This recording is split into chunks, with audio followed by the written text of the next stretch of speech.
সমস্ত শক্তিগুলো কণ্ঠে একত্রিত করে তোমরা আকাশ বাতাস মুখর জিজ্ঞাসা করলেন, ইয়া রাসূলুল্লাহ, এতক্ষণ আপনি নীরব থাকতে বলেছেন, জবাব দিতে নিষেধ করেছেন, এই জন্য আমরা নীরব ছিলাম।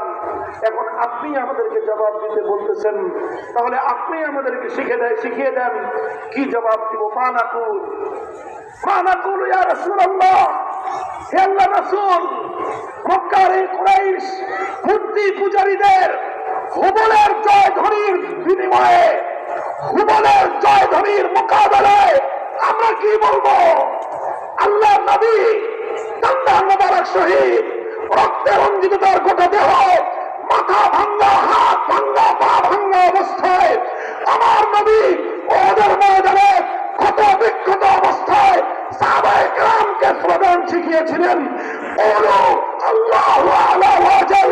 হে আমার সাহাবীরা, সমস্ত শক্তিগুলো কণ্ঠে একত্রিত করে তোমরা আকাশ বাতাস মুখরিত করে স্লোগান